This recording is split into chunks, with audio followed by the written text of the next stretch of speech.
Hey everybody, Eric Schweitzer here with The Gamer, back for another episode of Your Favorite Game, joined by the two best co-hosts in the world, George Full Motion Foster Oh, that's good. Hello. and Silver Screen Stacy Henley. Hello, hello, hello. I finally got the better one. Yes. Today we're going to talk about FMV games, or full motion video games, sometimes called interactive movies. A very niche genre of video games, and not just because most of the well-known ones are old. Even back then it was niche. Has always been a subset of a subgenre of games, and it's kind of easy to understand why. I mean, it's basically like, hey, what if we made instead of making a good movie or a good game, what if we made a bad movie and a bad game at the same time?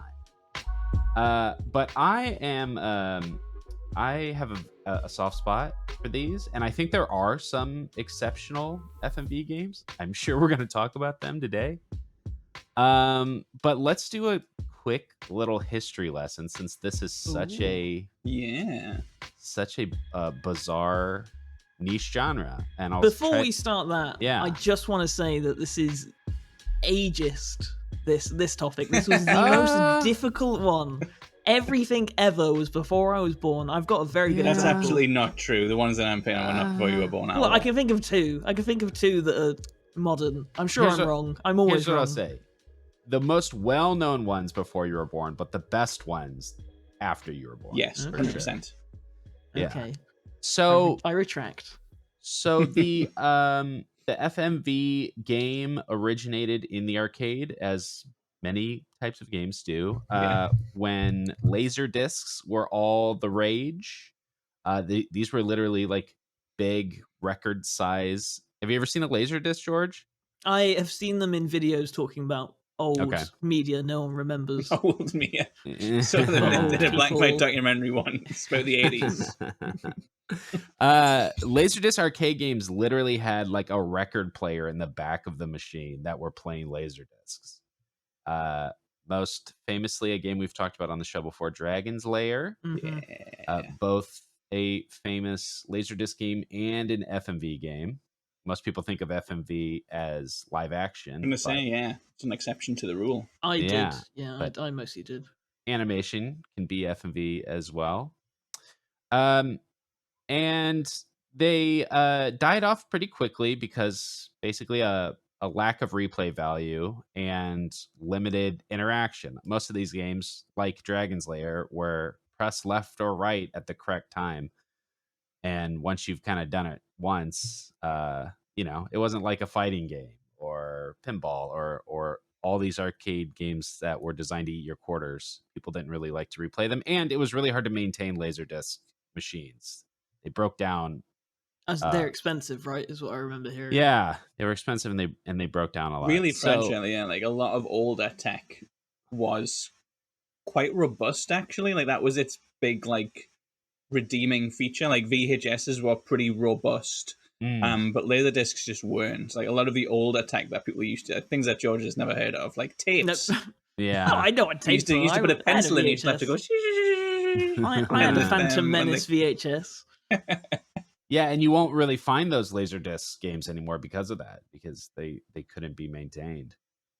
And then FMV games had a big resurgence once the CD-ROM came along, both on PC and on systems like the Sega CD.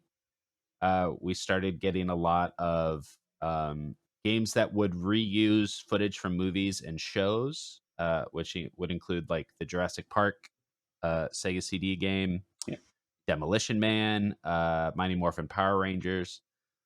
So FMV got popular again, but then as computer graphics improved and CG and rendered cutscenes, which basically just had more like creative opportunities, more interactive opportunities, FMV games died again. They had a bit of a resurgence in arcades again in the late 90s. And basically since then have just been a really niche indie genre for people that have nostalgia for some of these older games. So that's kind of like really the complete history. I mean, there's a lot of games we can talk about, but I think we should probably just jump right into our favorites. Yeah, there's definitely some of these topics where we don't quite have enough time in an hour to cover how these things have like shaped gaming. We just have to like go to a brief touchstones. I think with this, it's like, yep, that's them. That's their what they are. contribution to this industry. Comprehensive They history. were really dull and they broke all the time, so we stopped making them. But as I think we'll find out, there's still a lot of room. There's still a lot of opportunity in the FMV genre. Untapped potential, you might say. Mm-hmm. And we'll see. We'll see. George, what's yours, buddy? What's your Mine favorite is FMV super cool. game? Yeah. My favorite FMV game is Guitar Hero Live. Hell yeah. Yes. Yeah. So good. That was almost going to be a quiz question. I'm glad it wasn't. Yeah, to be honest, it was the only one I've played. Okay. That jumped to mind. I'm sure when you two say stuff, I'll go, I guess that is FMV. But yeah, so Guitar Hero Live, the last Guitar Hero that released, it was supposed to be the resurgence of the series. That didn't happen, as we all know. No, but basically how it worked was like every other Guitar Hero, you'd have, you just have like 3D models, the like sort of backgrounds, characters, they didn't really matter that much. Like it's just aesthetics, like you'd have like the punk rockers, you'd have, I think there's one Guitar Hero character that has a name that is in other stuff. Stace probably knows. Well, they would animate like the Aerosmith one. You would have Aerosmith in it, but it would be like cartoon Aerosmith. Yeah, exactly. That's what I remember. Like the Taylor Swift was in one, and Kurt Cobain was in one. Yeah, Adam Levine was Slash. In one. Yeah, Slash was the big. The Beatles had one. Like, iconic look. Yeah, I don't know of any of the actual like in-law characters. There's, I think her name's Angel. I don't know. I figured you'd know that because she's in Tony Hawk, in Project 8. I do remember the last time we discussed this, and you didn't realize these games could be played left-handed. So I'm not entirely trusting your expertise. Okay. Anyway, the Guitar Hero series. So this one, the big gimmick of Guitar Hero Live is in the name. So instead of playing to a crowd that would change from going like this to that, probably you had full motion video of like a concert, and that would include like everyone there like changing their reaction and like booing you if you're doing badly, cheering and singing along if you're doing well. And my favorite bit, and this is, God, this makes me feel sick thinking about it, but you had the band intro. So when you first started, you'd like be chatting with a band and you do the walk onto the stage like before you start playing, and you just see all those people. I remember that's the first Guitar Hero I properly played, because as we know, apparently I can't play Guitar Hero left-handed. But I guess I figured it out for Live. And I remember like the first time you step onto that stage, I think it was a Fall Out Boy song. I think that was like the one you open up with the whole game with. Is it Centuries? It's I think so. It's Centuries, yeah. Maybe. Yeah, I'm trying to remember now, but I think you're probably right. And the fear I felt looking over the crowd, I was like, Jesus Christ, that's real. Like that is like painfully real. I have stage fright now. But yeah, just super cool, super inventive. Like it's a real shame it didn't catch on. Like I would like to see another Guitar Hero like that. But I can only imagine how expensive it is. Like I don't even know how they filmed that. Because it feels seamless to go from like the positive to the negative reaction. I could only imagine they just had to actually get a crowd of people doing that, like for every possible scenario, which is just incredible. Which Such is good like tech. cheering and booing. Yeah, but like there's so many people. It's not like a crowd of 5 people going like that. It's like Glastonbury. I would be curious where they did film that or where the footage came from for sure. Yeah, I did look into it. In movies, I couldn't find it. Like a lot of the times in movies they just film an actual show. Right. Like when you're watching A Star Is Born, they just filmed Lady Gaga's concert and they just got Bradley Cooper to come out on stage. That's how they do all the crowd scenes in that. And a lot of movies do that. With big productions, at least. Same with sports games. Yeah. Or Goal. sports movies. Goal at St. James's Park. I like Goal. But I guess the difference there is that, in this, they're actively reacting to what you're doing. And, like, I can't remember any festivals where people are getting Everyone booed. boos. So there must have been... You've been a download. There is no way that's true. No, I booed. I was like, I'm covered in mud and I hate life. But yeah, it's so cool. Wouldn't it be cool to see yourself in Guitar Hero Live? Like, wait a second, I'm in the crowd. Yeah. They Oh my God, I'm booing. Booing yourself because you're failing.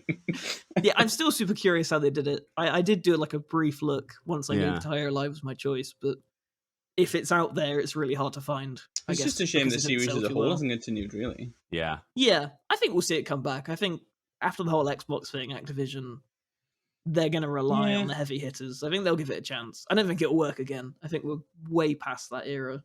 But like Fortnite Festival kind of proves that's true. Yeah, Fortnite Festival, they did those AI posters a while ago as well for like those fake Guitar Hero games like Test the Water.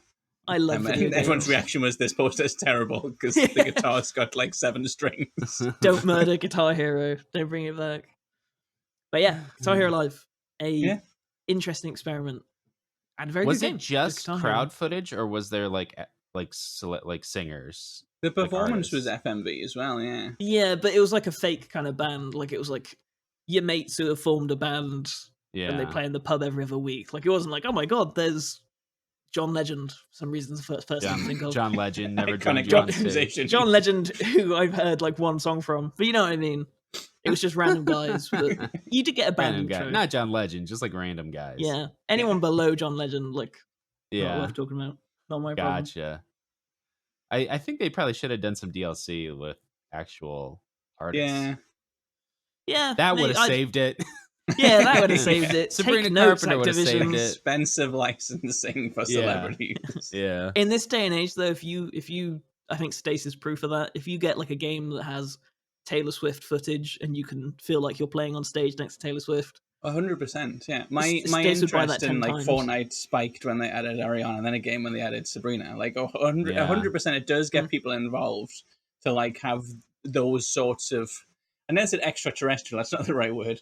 But, outside interests in there. Because if you put, I don't know, Doom Guy in Fortnite, it's like, oh, okay. He's a guy with a gun and he's shooting you in a different game. And even something like Goku, there's a lot of like crossover, whereas I agree. I do think musicians, especially kind of pop stars, which isn't really what Guitar Hero was about, I know, because it was rock. Sure, but I think those types of cultural crossovers, I think we're going to see more in gaming as it gets more popular. So we might see another music game come back in that form, in the same way that we used to have like Tiger Woods PGA Tour. We might get like a Taylor Swift's Sing-a-Jig. Yeah, Taylor Swift's Sing Lips. That was it. It was Lips. There we go. Lips. She was in Lips. Yeah. Yeah. Yeah. The worse that the world gets, the more people retreat into their fandoms.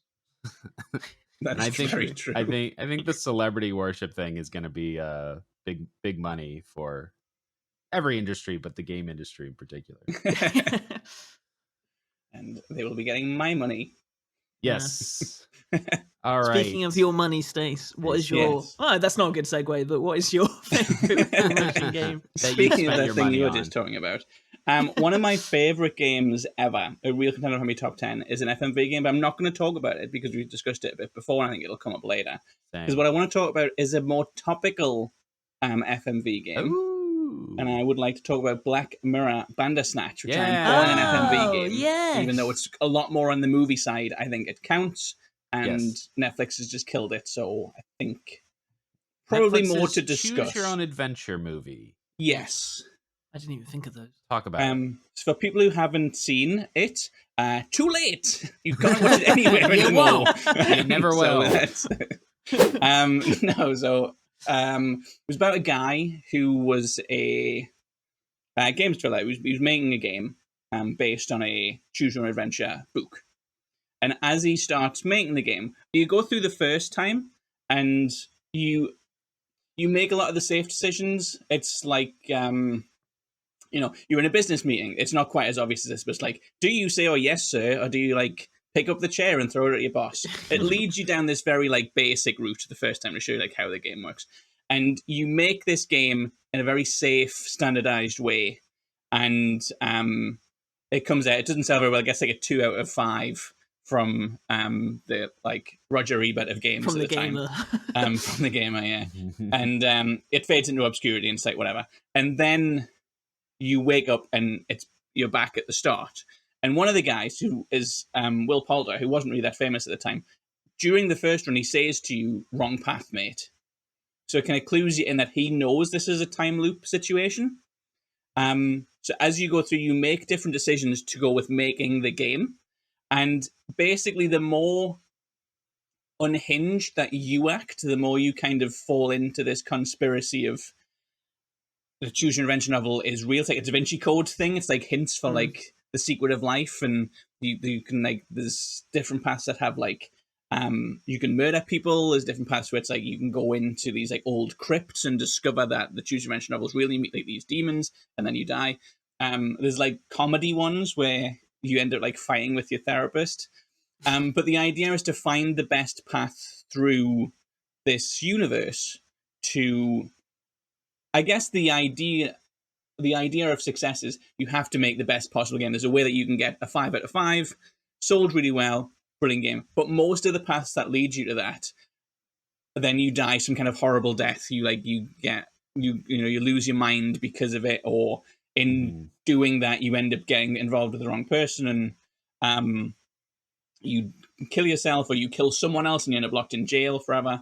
And it's a really, I think, organic way to get people into understanding how a game works. And I think that's something that I care about a lot. It's why whenever we kind of discuss the best games console ever, I always kind of push forward the Wii, because everyone in my life played the Wii. And I think with Bandersnatch, other people aren't going to play Guitar Hero Live, right? Like that's a little bit more accessible because it's a peripheral game, but it's still a video game. And the other games that I could have discussed that we'll get into, they're video games. They are video games for gamers. You sit on your console, you sit on your couch with a controller, you sit at your desk at your PC and you play them. This is a lot more kind of, oh, what's this? Oh, I'll go through. And I think more people engage with it. And I think that way of introducing interactive storytelling was really unique and interesting, especially using the Black Mirror kind of branding, because that's all about the kind of convergence of technology and the different paths it can take us down. So I always thought it was a really interesting way of doing, how do we tell a modern story? And unlike most FMV games, where you're right, it's not quite a movie, it's not quite a game, it's a secret third thing that's worse. Bandersnatch really was a movie. It was a movie that you played. And I think that helped to bridge to a lot of people the different ways in which games try to tell their stories. And yeah, obviously, like I said, Netflix just got rid of it, which is depressing. It's especially bizarre because this season of Black Mirror that just came out has a tie-in to Bandersnatch. Yeah, is that the one? What's it called? Where you're like being led on gaslighting? Is that episode? No, it's the one where the one making that like the video named game. the chicken thing. I don't know. Never mind. Gaslighting is what that is. What would have been funny if I told you it wasn't called gaslighting? No, you're completely wrong. How Black Mirror of you. How clever and scathing. It's not that episode, though. Okay. I don't know. I stopped watching Black Mirror. And also the chicken one is not gaslighting, it's the Mandela effect. Yeah. Which is a different thing. But there's my contribution, right. Never mind. Black Mirror is a really, really big show for Netflix. They push it really hard. It's probably their biggest like star-studded show, I would say, because they've gone from minor British actors, which is what the early episodes were. It's what Bandersnatch is. I think Fionn Whitrock is the lead, who was in Dunkirk. But now it's like, Bryce Dallas Howard's in it, and Issa Rae is in it, and yeah. So yeah, Black Mirror is a really big branding thing for Netflix. I think it's really strange to get rid of what I think is by far the most interesting thing it's done, which is to converge the idea of what Black Mirror represents into an experience, as opposed to just you watch it. Black Mirror is all about technology, so giving you the idea of using technology to play it is interesting. And Netflix had other ones, like Kimmy Schmidt had one of these. There's a Puss in Boots one. Yeah, there's like a whole anime did one show for it as well. Yeah, I can't remember what it's called, like a yellow. Oh, okay. Unless that's a different one, but there was another one called It's some yellow. But a lot of them basically were a bit naff. A lot of them were basically like push buttons to continue watching this TV show rather than just watching this TV show. But I just thought Bandersnatch was a really clever way of doing it. A lot of really cool paths. Links to the lore of Black Mirror as well, because they have that symbol that's used in White Bear. Obviously, we haven't really mentioned the thing itself, but it's really well directed and really well acted. It's like early Black Mirror, so it feels like those earlier episodes, like White Bear, before it got a bit of a Hollywood touch, which I always prefer. I always think the earlier Black Mirror episodes are better. basically everything after. I didn't mind the one that actually was Bryce Dallas Howard, but everything else in that season and everything after that I thought was kind of worse than what had come before. I think it's just up its own arse a bit. I really liked it when it started, but it's become such a I don't know, like a cliche kind of, it's this thing, but it's not. And I'm like, yeah, I get it. Life's depressing enough. I don't need like a hidden twist. There's the one of the two people who play Street Fighter so that they can have gay sex with each other. That's a cool one. I like that one. I like that one about Striking Vipers. Striking Vipers, yeah. That's a real. That's not made up. I believe that's you. A real thing that happened. Nothing surprises me anymore. So you go in the game. I'm just going to go on a side track here, but you basically pick your avatar and then you go into the game as them. Right. So like it's like playing Street Fighter or Tekken, obviously you pick characters, but rather than just playing on the couch, it's like VR. You actually embody them. So people they were using it to like cosplay as these characters, and then you're just kind of alone in an idyllic arena. So why fight? Yeah. Basically, why fight? Maybe I'll Anthony Mackie is in that one as well. Why not a little bro job instead? So that's my pick. Yes. Yeah, can we move on from bro job, please? Stacey, you said that Bandersnatch really is a movie that you play, and I think that's right. I would say it's a movie that you are part of the story. That's what's so engaging about it, and that's what a lot of the best FMV games do, is that you're not just making choices for a character.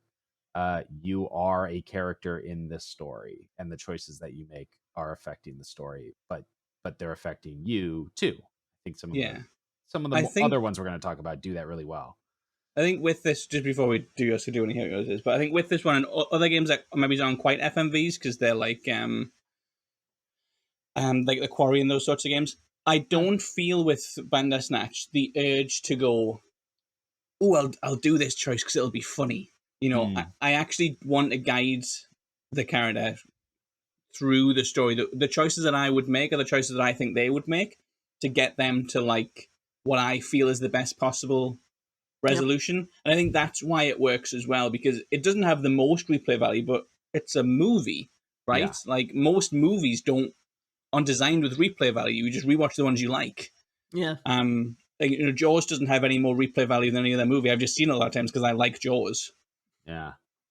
So I think that's a big part of why it's successful for casual people, players.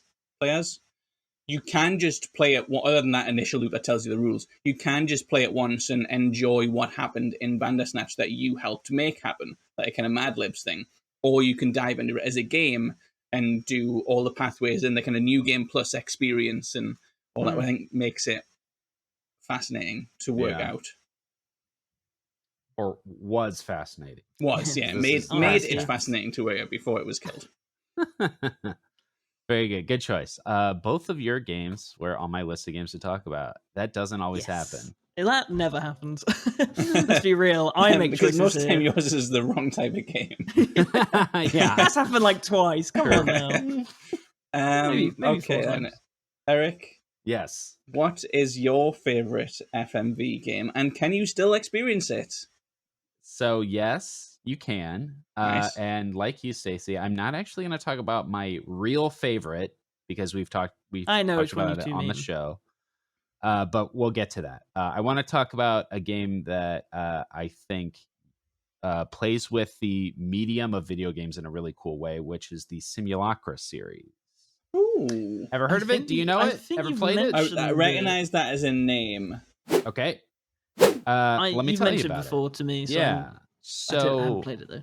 So Simulacra started out as a game called Sarah is Missing, an iOS game. Oh, yes. Yeah. And then was reborn as Simulacra. They've done 4 of them. There's like Simulacra 1, 2, 3, and then a spin-off one. And they're quite good. They're very fascinating. So this is a multi-platform FMV game, though it is definitely best played on your phone. The reason for that is because the entire interface of Simulacra is a phone screen. So the premise is that you have either found or been sent someone's phone, and whoever's phone this is has gone missing. And by exploring their various apps and social medias, yes, I do know this one. Their notes, like the things on their phone, you're trying to figure out what happened to this person. So let's say it starts out with you get a text message from one of their friends, and you start sending texts back and forth. Who are you? How did you get this phone? But then as you sort of get pulled into the investigation of this missing person, you start looking at their Instagram, and you're watching their Instagram videos. You're getting to know them. You're reading their Twitter feed. You're going through their camera roll, looking at pictures, watching videos they've taken. Like a creep. Yeah, it's a full invasive, I'm going through this person's phone thing. On the auspice of helping to find this missing person, but it is very voyeuristic. Yeah. Right? But there's like this really strong connection with this character, because you are not playing a character, you are playing yourself. Right? You are as if you had gotten this weird phone in the mail, so you're not making choices on behalf of a character. You're just looking at this phone, which I think makes it like tears down that wall to make it that much more immersive. It's a supernatural series, so there comes a point where the phone will start to do weird stuff. The Instagram picture you're looking at, suddenly it'll like show a frame of like a dead girl and then switch back to the picture you're looking at, or the videos will start to get distorted and like melt off of the screen. And that surreal stuff is really fun, and I think that it does a good job of like giving you the detective experience for long enough and letting you get pulled into who this person is and what the mystery is about, so that when the spooky stuff starts, you're motivated to push through it. It's like the spooky stuff is like trying to make you stop what you're doing, and you want to keep looking anyway. And I think that like that really puts you in that horror movie character role. Like all the cliche about like, don't go down Don't that go hall, in don't there. open the door, but why did they do it? And it's not just because it's like bad writing. It's like they're invested, like they're willing to take the risk because they want to find their missing daughter or like solve a mystery or whatever. And it feels like that when you're playing it. Like suddenly you're not just looking at someone's phone and violating their privacy. Like you're holding a haunted device, like you're holding a cursed object, and you're continuing to go deeper and deeper and like mess with this thing that's like giving you very strong signals that you should not be messing with it. And it's so well. And I think like Stacey said about Bandersnatch, like the performances are good and believable. The way that you shift from like texting with someone to like a video call with someone, it feels like there's a continuation of personality there. You really get to know, like, if it's a missing girl, you get to know her friends and her family and stuff. They only take a couple hours to play. They're like really quick, but concise. Like Are they they all the fit a lot in. same? Are they all the same like structure? Are they all like you find a phone, different kind of mystery towards it? Yeah. But I think that they evolve in some clever ways. I think that they're different enough. It's not just kind of playing the same game three times. Now, I remember you telling me about this. It must have been a while ago, because I instantly went onto YouTube and I searched like Simulacra scariest moments, and I just watched like what happened, because I was the idea of it was really enticing, but I was just like, I won't do well with that. That's too. Well, it's too so close. fascinating, dude. I would never think to do something like that. That would never be my first instinct. Like, let me go watch all the spoilers on YouTube. I want all the jump scares, I want to see how far it goes, then I might play. I found it's not very jump scary. It's more creepy. It's more chilling, distorted reality stuff. Yeah, it's cool. Stacey, had you ever heard of it? You know anything about these? I know the game Sarah's missing. Yeah, I've not played. Yeah, I've not heard of the Simulacra series though. The name kind of rang a bell when you said it, but the Sarah's missing one, I think, because there's another game like it, which I can't remember, which is also in the. It's not like about someone who's missing. It's not a horror thing, but it's about like you've discovered a phone and you need to go through that phone in order to like make sense of things. And I think those things are really like a fascinating way of telling the story. It's like slightly different in terms of the reality of it. But obviously, we've discussed before Doki Doki and how that kind of goes into your files, and that kind of has the flashes of unreality or future reality or something supernatural. I do think it can become a jump scary thing, but I think that's, for me, that is a much creepier way of telling a story, and it probably gets me more engaged than like, and there's a zombie chasing you down the hall. Right. Do you know what I mean? Like, I've never, I understand on a base level that it's a horror game, but I've never found the likes of The Last of Us or even really Resident Evil to be that scary, because it's just you're fighting a big monster. I think those sorts of, I don't understand what's happening, and that upsets me. That to me is a scarier feeling than a big thing is coming to get me. If I was actually being chased by a huge zombie, I'd probably find that scarier than the concept of not knowing something.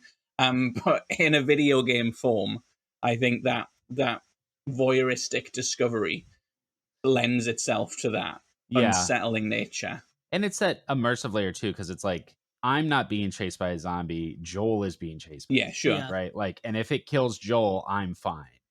But in this situation, it's like I'm having a dialogue with an evil spirit, right? Like they are seeing me through my phone.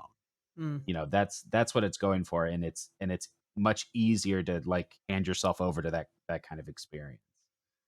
This whole thing reminds me of it was a Facebook browser thing. It was something like "Don't take the lollipop" or "Take the." Do you remember? Yeah, did either of you two have that? It was like, it was a Facebook app. You'd click it, and then it would like, it had an It was technically an FMV. It was this "Take this lollipop." Choice. Take this lollipop, yeah. And then you'd click it, and then it would show like an FMV, like this creepy, skeevy perv, like looking over your Facebook details. You're like looking at all your friends, your photos, and then he'd like, the last shot was like I'm pretty sure he'd like find your address and it would show your address. Like, it was probably a really cool. like really bad for security like little app, but I remember being so scared of it at the time. Like, it was really clever. I never. And played Facebook that. knows my location cool. now. That's fun. Well, the thing was, you told them your location. The point of it was to kind of highlight how exposed you were, and it said that it deleted all the information once it gathered it. It was supposed to be like, you know, those videos of people where they go around clubs like spiking drinks with gummy bears to like show you how easy it is. It was supposed to be a kind of that, like, look how easy it is for bad things to happen to you. Yeah, but they're not going to. Yeah, I don't remember like, it as bad. But bad things are happening to me. Like. Yeah, I remember it just being like a dare your friends to do it and get scared thing. Like, that's how young I was at the time. I must have been like 10. I've just looked now. It's still up now, but it's now paid. So oh you my need to pay God. them for it to happen. I hate the world we live in. $3. It's boy. God. Nice. Shall we do a quiz? Yes. All right. So yeah, as you can imagine, I couldn't go too deep on a quiz about FMVs because I would be talking about a bunch of stuff you never heard of. So I kind of went for the Jeopardy route. You know how like the $100 and $200 questions, you don't actually need to know the answer because the context of the question gives it away. Yeah. I'm hoping you're saying yes, even though we don't really have Jeopardy over here. Oh, no, yes, I do know what you mean. We do have, like, we do have it. It's just not as popular. I'll take Stephen this for this, Alex, or whatever. Right? That's Jeopardy. Yes, that's Jeopardy. Is that a quiz question? Can I have that one? Like, it'll be like, this actor you've never heard of stars in this animated movie where dogs go to heaven. And then you're like, well, I've never heard of that actor, but is it all dogs go to heaven? Right? Okay. Let's do it. Okay, so I have 5 questions. And we'll just do whoever answers it first. How about that? Yeah. All right. Do we have to answer in the form of a question? Nope. Thank God. I'd forget that format straight away. Yeah. Okay, we'll see how this goes. First question. Hand on the buzzer. What Keanu Reeves movie became the first video game developed by a film studio in 1995? Jesus Christ. Yeah. And these are all questions about FMV games, if that wasn't clear. Speed. Good guess? No. Now I'm relying on my knowledge of Keanu Reeves, which is very That's slim. the idea. Yeah. Yeah. I don't know, The Matrix? Whatever. Matrix was 95 now. I know it No. wasn't. I just wanted to move on. No, sorry. The answer is Johnny Mnemonic. Oh, which Oh, does what? make sense. We can just make Yes. things up now. You know Come Johnny Mnemonic? on. Billy Mathematics. You That's my favorite. didn't, not even when Cyberpunk 2077 came out, did you ever think to watch Johnny Mnemonic? I don't know what that is. Wow. Okay. Johnny Mnemonic. All That's right. why he Wow. was Johnny Silverhand. Yes. Oh, okay. Because of the cyberpunk movie. Yes. So they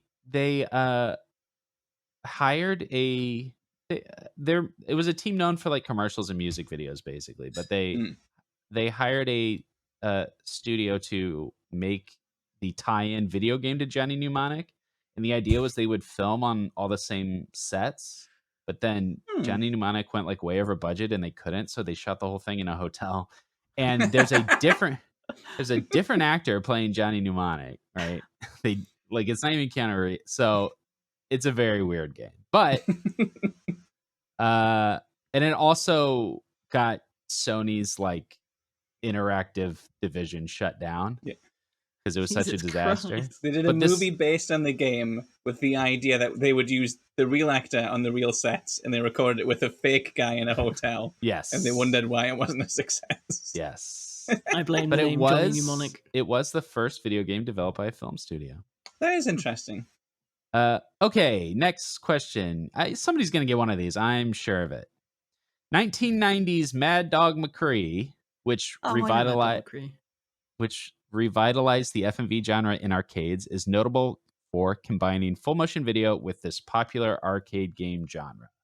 Light gun shooting. Yeah, George. Yeah, you know that. I know Mad Dog McCree. Yeah, Mad I Dog- can't remember Well, how I know it, but because it came out on Wii and it came out on Switch. Like they kept putting out the Mad Dog McCree collection. But yeah, 1990 Mad Dog McCree was a FMV light gun game. You'd march down at high noon, taking out the banditos. One really cool thing about it was in between the levels. So it was like Time Crisis, like an on rails light gun game. But in between the levels, you would do shootouts, and the gun knew when it was pointed down versus pointed up, so that you would have to do the quick draws. Yeah. That's a cool one. 1 point for George. No, sorry, 1 million points for George. Every question's worth 1 million points today. Okay, here's a long question, so try to stay with me here. Okay, so this space combat sim, known for its star-studded cutscenes featuring Mark Hamill, Tom Wilson, and John Spencer, became the first FMV game adapted into a Hollywood movie starring Freddie Prinze Jr. and Matthew Lillard. So it was a game first, and then it was a movie. Scooby-Doo. No. Space Combat Sim. Oh, I really just heard Matthew Lillard and Freddie Prinze Jr. and that was honestly one of my first. Yeah. I've seen the Mark Hamill stuff somewhere. Yeah, so Mark Hamill, Tom Wilson, and John Spencer are in the video game. God. Freddie Prinze Jr. and Matthew Lillard are in the movie. And the movie came after. And it is a space combat simulator. I've had my guess, Judge, so it'll be you. Yeah, I know. I'm thinking Star something, which is just a safe guess. I don't know. I'm passing. I've got my Wing 1 million Commander. points. Oh, Wing I wasn't Commander. even close. Mark Hamill's in Wing Commander 3, and Tom Wilson and John Spencer are in Wing Commander 4.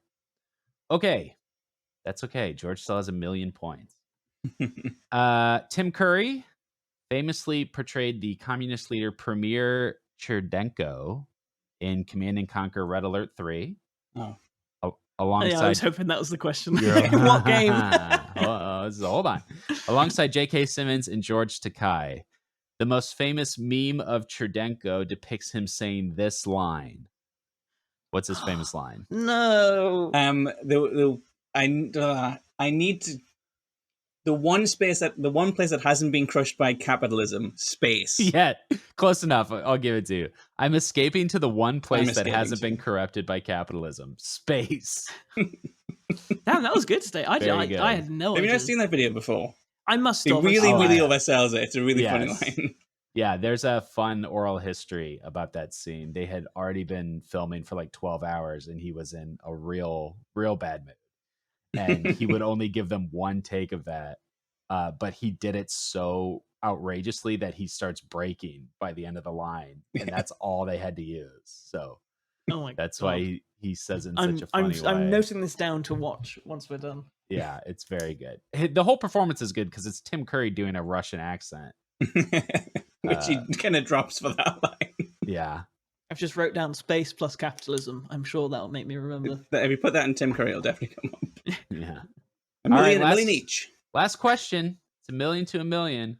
And I think you're both going to know the answer. So first one to answer wins, okay? Okay. This salacious FMV game just barely avoided an Plumbers don't wear ties.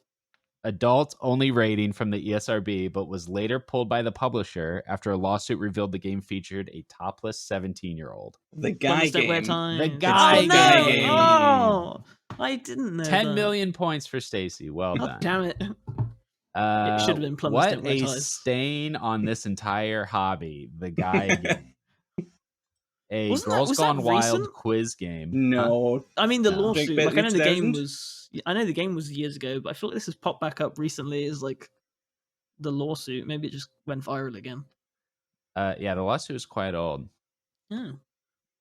Yeah, it was like a spring break thing, wasn't it? Yeah. Yeah, it was like a quiz show / spring break Girls Gone Wild video game that sold 40,000 copies before it was pulled by the publisher with a statement about how fun is not allowed anymore. Really? Oh my god. Depression. Okay, that's the quiz. Hey, that went better than I expected. Yeah, Well done. we got 3 out of 5 right, and 3 out of I 5, at least yeah. had a relevant Keanu Reeves film to guess. I'd like you both. Johnny Mnemonic. I'd Come like on, George guys. to go watch Johnny Mnemonic and Stacey to go watch Wing Commander Yeah. with Matthew Lillard and Freddie Prinze Jr. I'm sure it's a gem. All right. Stacey, should we talk about the game that we didn't want to talk about? Yeah.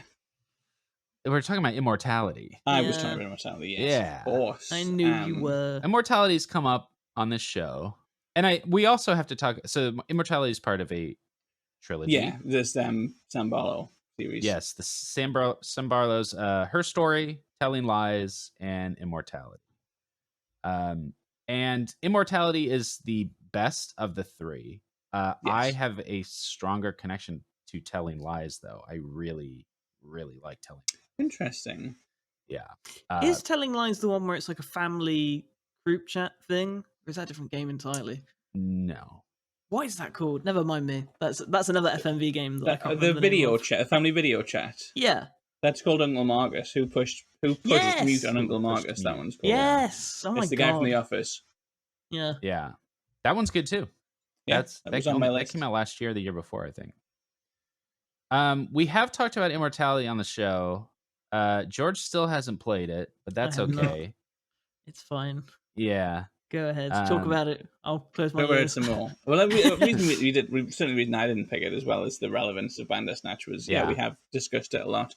It kind of almost transcends the FMV thing because it's all done through like the film. Like, it wouldn't make sense without this. It's specifically reliant on being a movie, and even some of the other games that we've discussed here, I don't think necessarily have that. Like you could have made these games in CGI. You could have made them like traditional video games. But I think Immortality, because it's about, I guess for people who haven't played it and haven't heard the previous episodes, it's basically unraveling a mystery of what happened to a mysterious actress, who's basically Marilyn Monroe, a stand-in for, through looking at 3 different films that she made across her career, and also the rehearsal footage, also the behind-the-scenes outtakes, also the press and promo that she did for those shows. And every time you watch a clip, if you click somewhere else, and if you click on the table, you'll see another random clip that has a table in it. If you click on her, you'll see another clip of her. If you click on another character, you'll see it for them. water bottle, a door, whatever. Wherever you click, you'll see a movie. You click on a mirror in a scene, and it'll show the reflection of a different scene. Yes. Stuff like really cool stuff like that.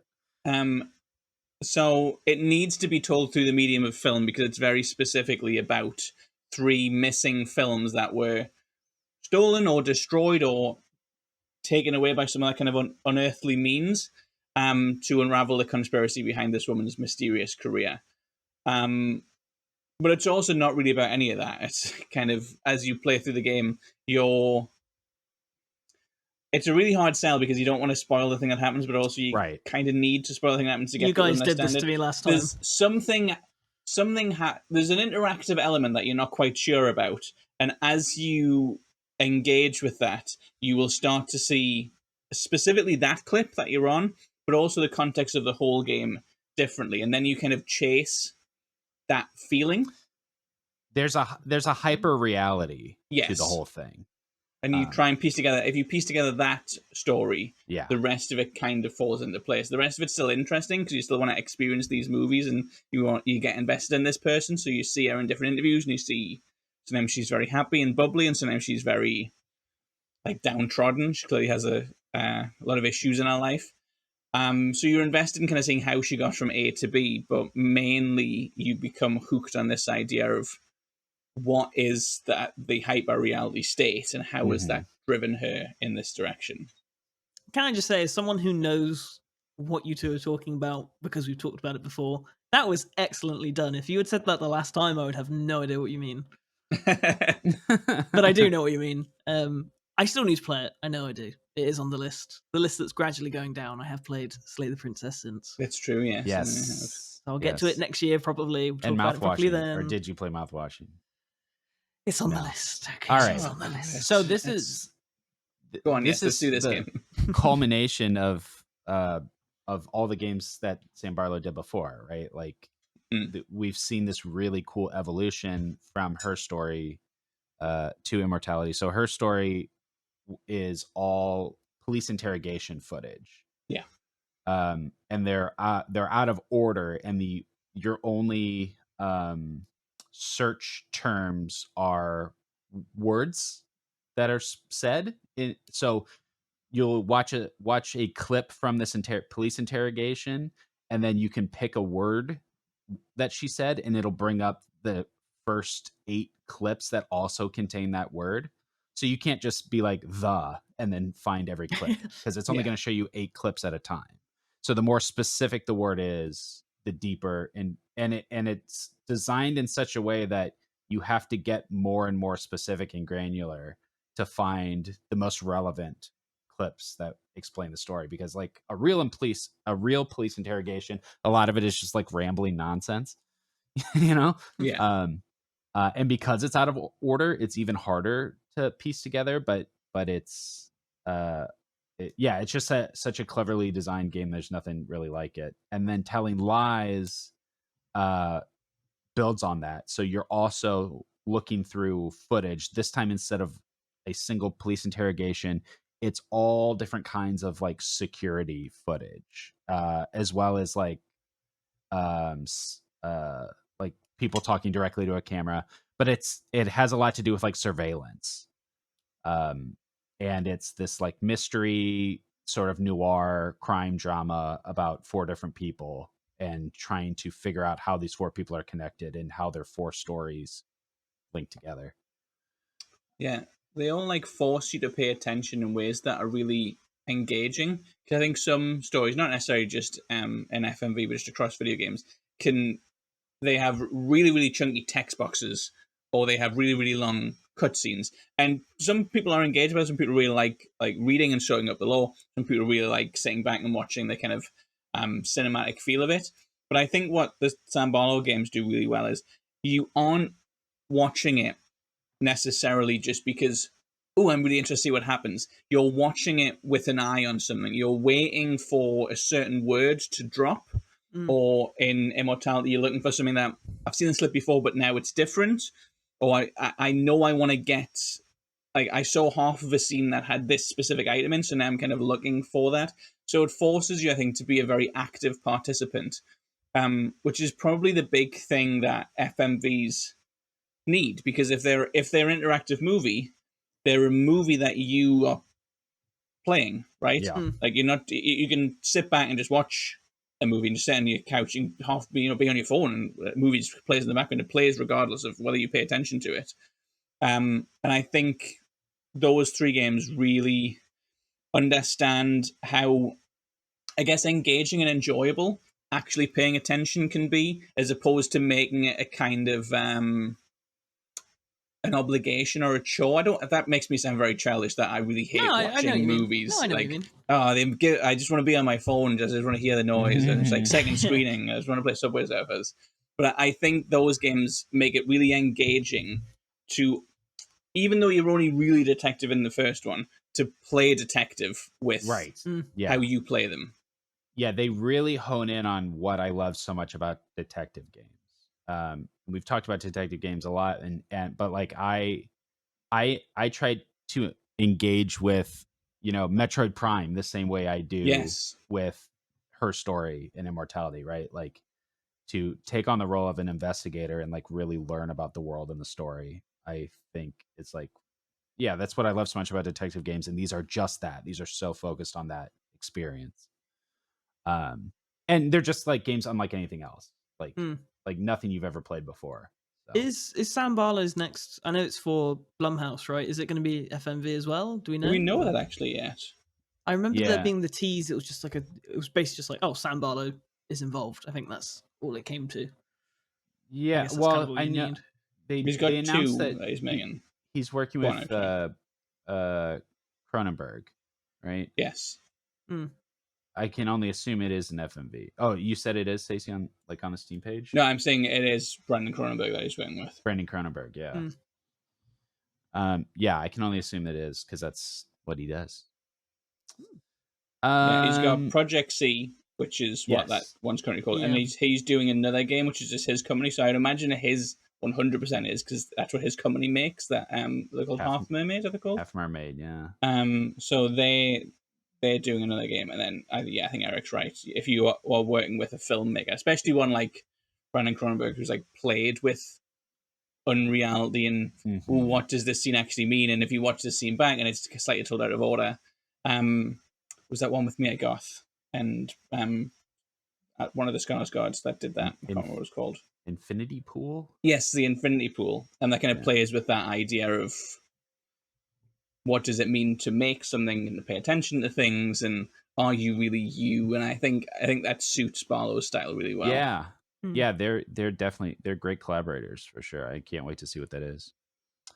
We have to mention at least Seventh Guest and Night Trap, which are Night Trap's a huge one. The quintessential FMV games. Not good. No, not good. Night Trap is the one I would think of though. Just as when I picture FMV in my head, I don't picture Immortality, even though I love it. I picture Night Trap. Yeah. Is that where it's ninjas invading a house? It's a slumber party. Yeah, I remember being slumber party. I can't remember if it was like demons or ninjas or robbers or something. It's a demon. Yeah, I don't think it's ninjas. Wait, why do I think it's ninjas? It ninjas? I don't know. They do look kind of like ninjas on the front cover, mind. Oh, that's probably what I mean. I played this on my dad's DOS or whatever when I was like 7, so I barely remember it. I know Limited Run like re-released it or something. They did recently. Yeah. And then Quantum Break. Yes. Which is that's a really good. Well, I guess not an interactive film, but because the movies are the episodes are just episodes you watch. It's just half game, half TV show. No one ever talks about that.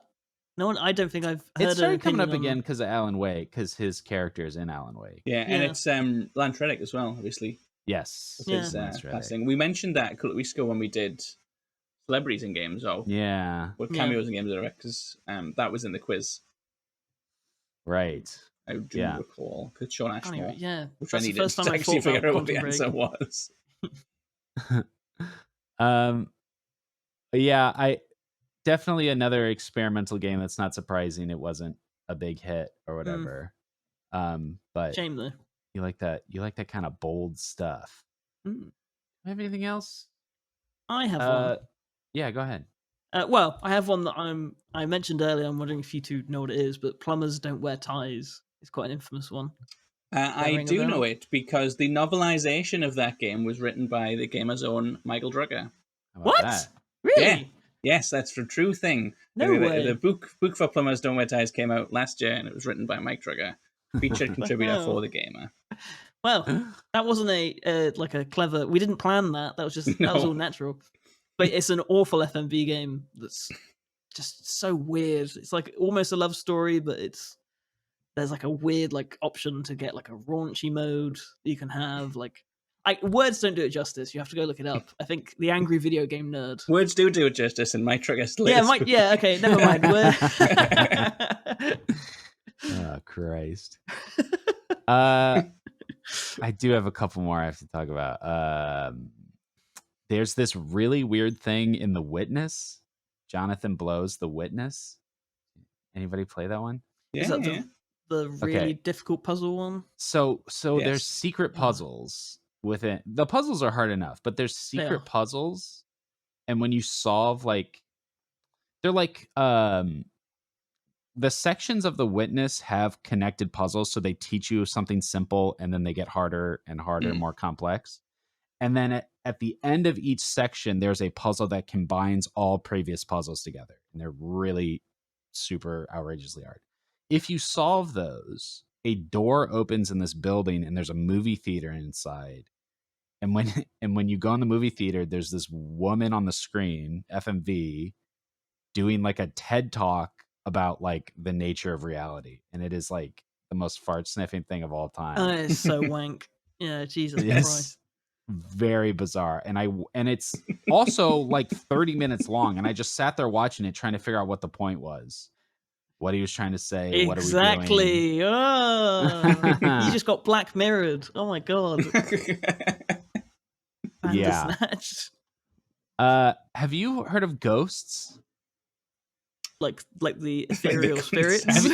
So sometimes when people die, no. No, not as an FMV game, no. Okay.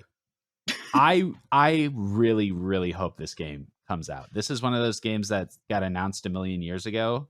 Oh, it doesn't exist yet. Okay, go on. It doesn't exist yet. It has a 2025 release date right now. It's being published by Limited Run. It had its reveal on one of the IGN streams in like 2013 or something. Like Jesus. Yeah, but it has a 2025 release date, and this is what this game is. It is a live ghost hunter show. You are the producer. So you're cutting between camera angles to build the show. You're putting in the commercial slots, the movie trailers, and you are communicating with the ghost hunters to keep them alive. It is real time, so it's an hour-long TV show. You can only play it at 10 o'clock at night, because that's what time the show starts. It's like that Silent Hill game. How crazy is that? I can't wait to play this game. That sounds so cool.